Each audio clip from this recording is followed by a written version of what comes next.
अपि चेदपि पापेभ्यः सर्वेभ्यः पापकृत्तमः सर्वं ज्ञानाप्लावेनैव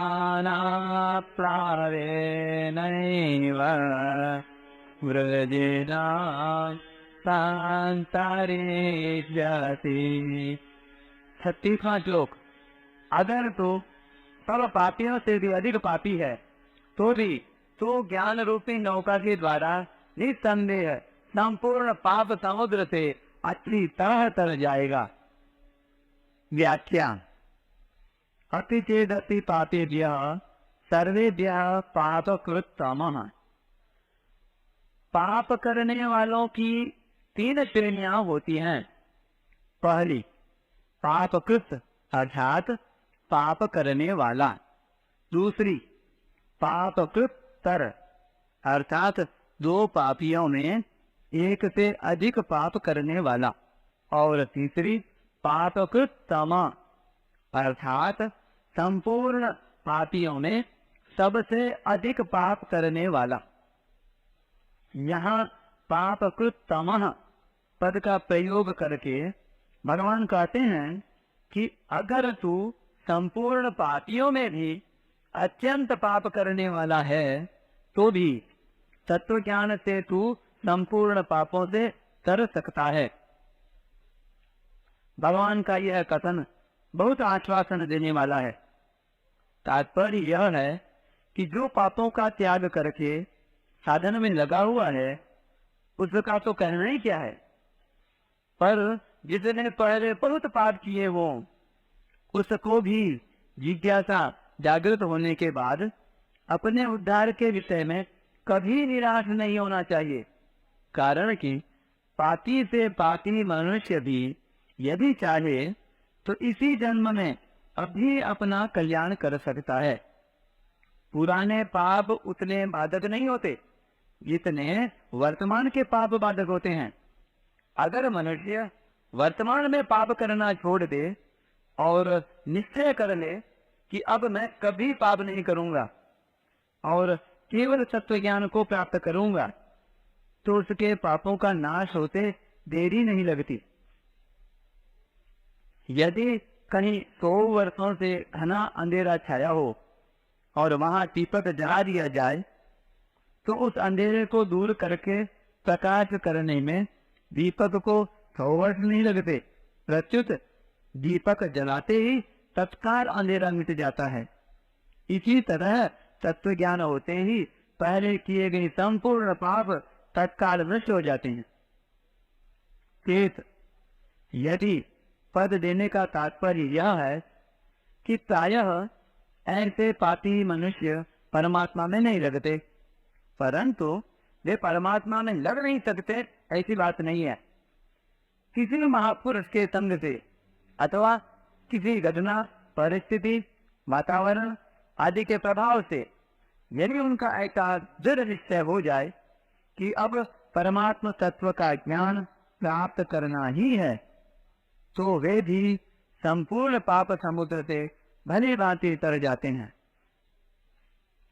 9वें अध्याय के 30वें 31वें श्लोकों में भी भगवान ने ऐसी ही बात अनन्य भाव से अपना भजन करने वाले के लिए कही है कि महान दुराचारी मनुष्य भी अगर यह निश्चय कर ले कि अब मैं भगवान का भजन ही करूंगा, तो उसका भी बहुत जल्दी कल्याण हो जाता है। सर्वं ज्ञानाप्लवेनैव वृजिनं संतरिष्यति। प्रकृति के कार्य, शरीर और संसार के संबंध से ही संपूर्ण पाप होते हैं।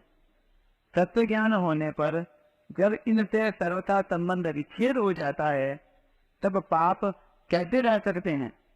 मूलाधारे कुतः शाखा।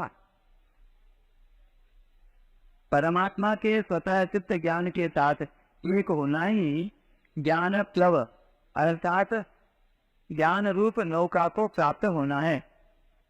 मनुष्य कितना ही पापी क्यों न रहा हो, ज्ञान रूप नौका से वह संपूर्ण पाप समुद्र से अच्छी तरह तर जाता है।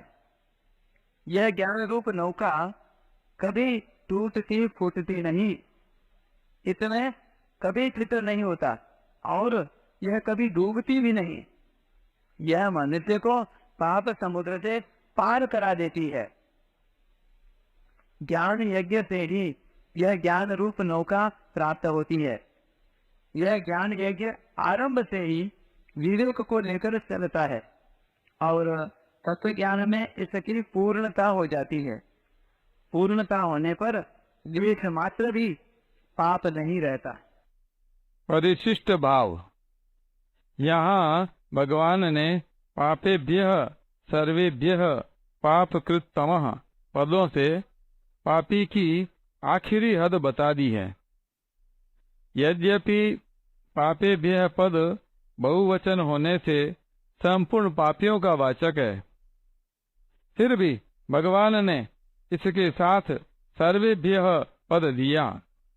सर्वेभ्यः पद भी संपूर्ण का वाचक है।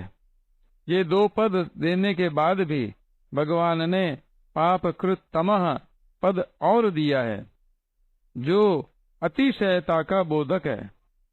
पहले पापकृत होता है, फिर पापकृतर होता है और फिर पापकृततम होता है।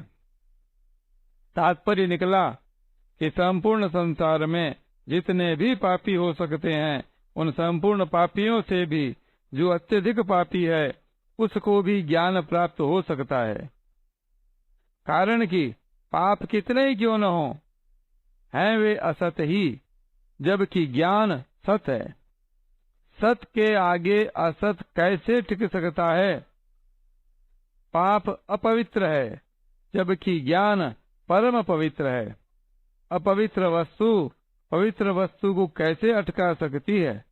अतः पापों में ज्ञान को अटकाने की ताकत नहीं है।